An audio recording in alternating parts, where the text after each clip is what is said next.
सर्वमङ्गलमाङ्गल्ये शिवे सर्वार्थसाधिके शरण्ये त्र्यम्बके गौरी नारायणी नमोस्तुते। नमस्कार दोस्तों, आज के इस वीडियो में हम सुनेंगे हरितालिका तीज व्रत पर सुनी जाने वाली पावन व्रत की कथा। किसी भी व्रत को पूर्ण करने के लिए व्रत की कथा का सुनना अति आवश्यक होता है। व्रत की कथा को सुनने के बाद ही हमारी पूजा पूर्ण मानी जाती है। आइए व्रत की कथा का हम आरंभ करते हैं।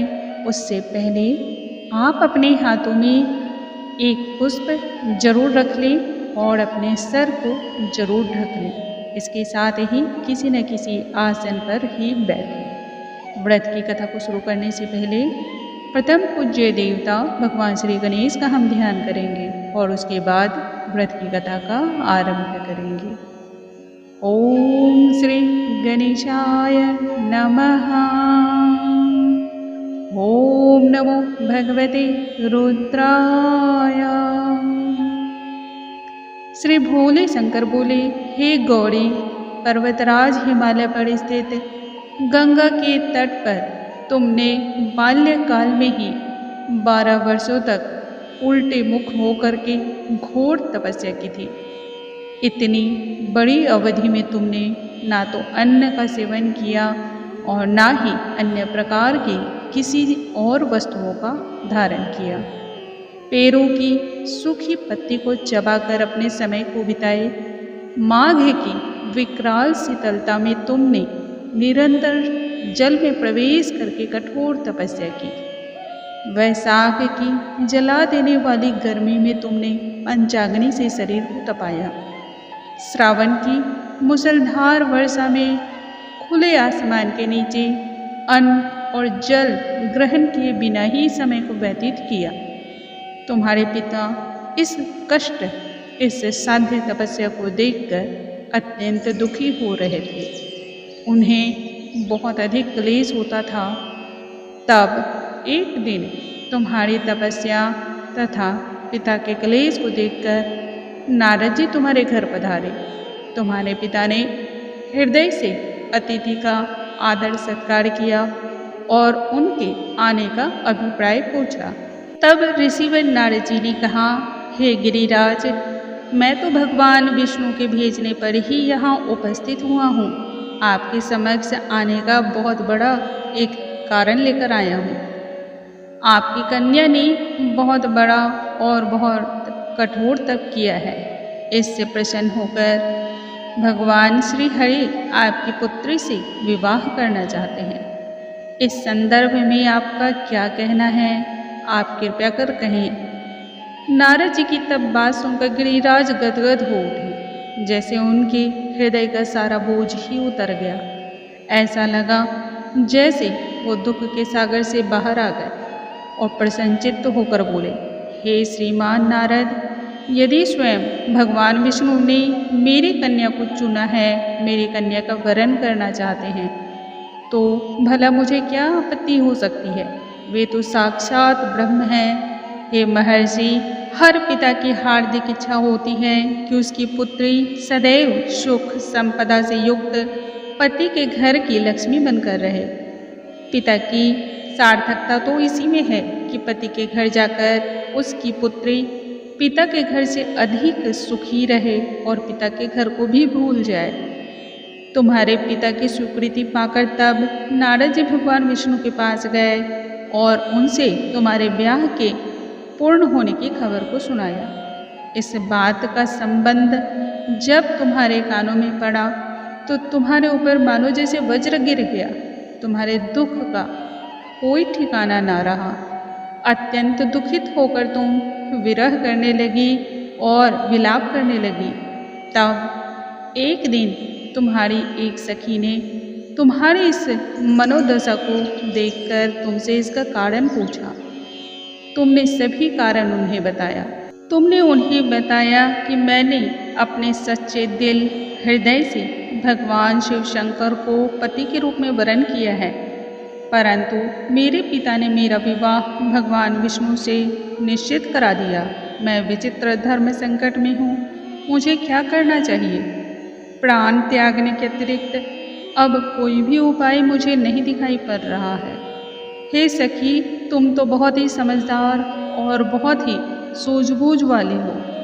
कोई रास्ता बतलाओ। तुम्हारी इस दशा को देखकर सखी ने कहा, हे पार्वती, प्राण त्यागने का इसमें क्या कारण है?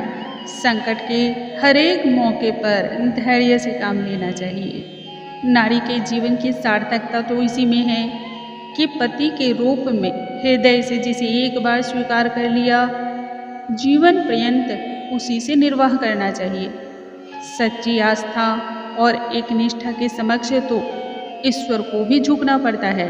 मैं तुम्हें घनघोर एक जंगल में ले चलती हूँ, जो साधना स्थली भी है और जहाँ तुम्हारे पिता तुम्हें बिल्कुल भी खोज नहीं पाएंगे। वहाँ तुम अपनी साधना में लीन हो जाना। मुझे पूर्ण विश्वास है कि ईश्वर अवश्य तुम्हारी सहायता करेंगे और तुम्हारी पुकार भी सुनेंगे। तुमने ऐसा ही किया। पिता को बिना बताए तुमने अपने घर का त्याग कर दिया। तुम्हारे पिता ने जब तुम्हें अपने घर में नहीं पाया तो बहुत अधिक दुखी और चिंतित हुए, विलाप करने लगे तथा वे सोचने लगे, हाय, ना जाने मेरी पुत्री कहाँ चली गई है। ना जाने किसी सिंह ने उसे खा लिया या किसी जंगली जानवर ने उसे अपना आहार बना लिया। मैं भगवान विष्णु से उसके विवाह करने का प्रण कर चुका हूँ। यदि भगवान विष्णु बारात लेकर आ गए और कन्या को घर पर ना पाया तो बहुत बड़ा अपमान होगा। मैं तो कहीं भी अपने मुख को दिखाने के लायक नहीं हूँ। यही सब सोच सोच कर गिरिराज जोर जोर से तुम्हारी खोज शुरू करने लगे।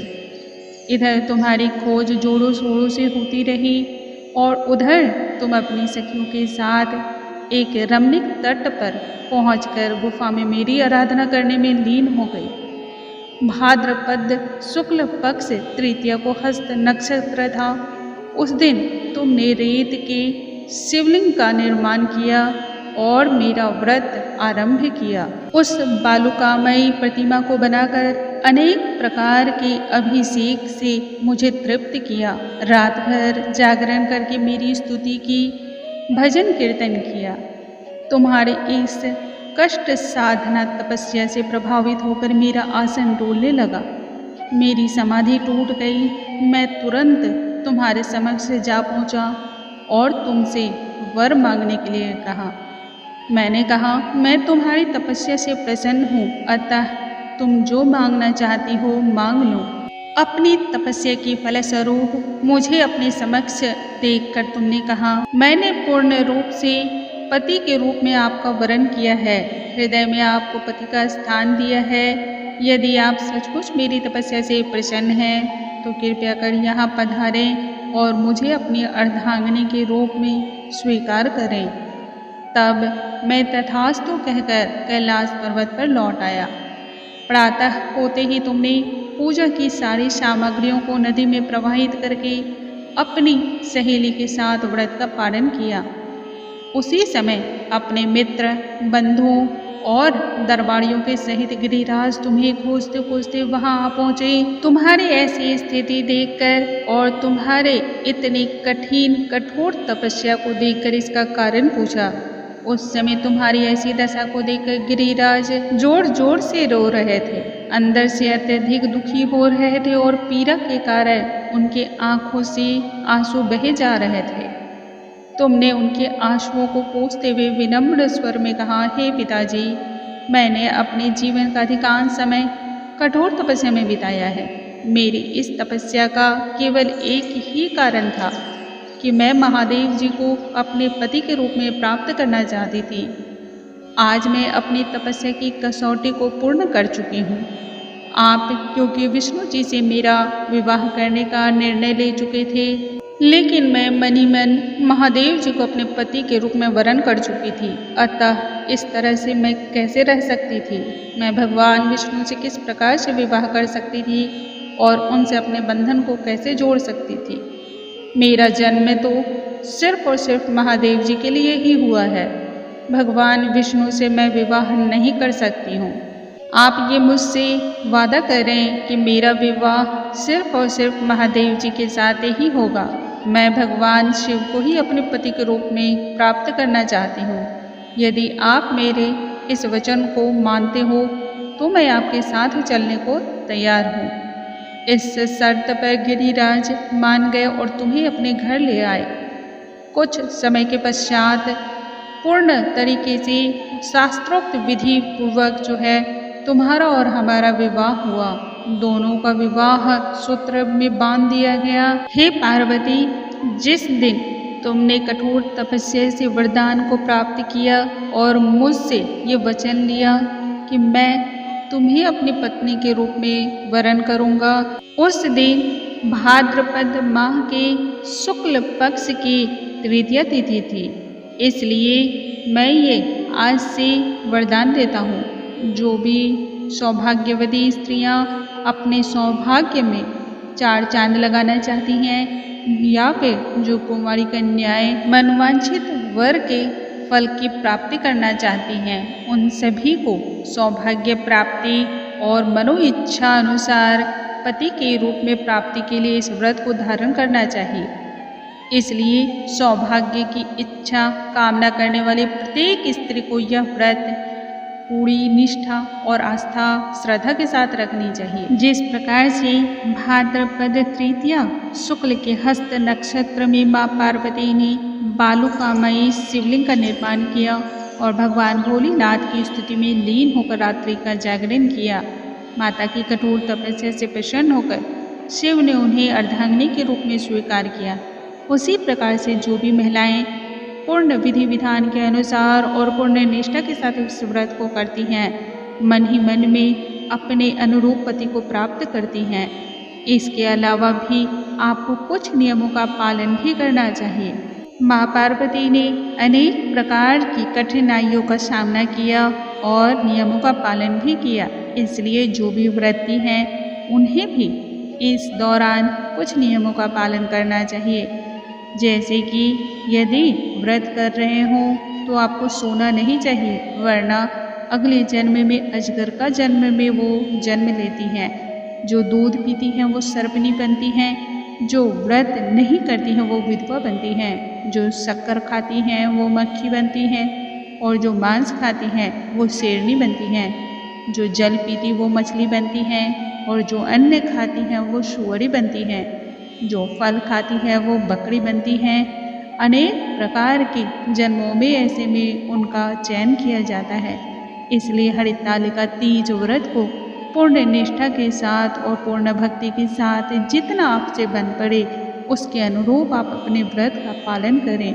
बोलो हर हर महादेव की जय, बोलो उमापति महादेव की जय। ओम उमा महेश्वराय नमः। आज के इस वीडियो में हमने सुनी व्रत की कथा हरितालिका तीज व्रत से संबंधित। अगले वीडियो में एक नई जानकारी के साथ हम फिर से मिलेंगे। तब तक के लिए नमस्कार दोस्तों।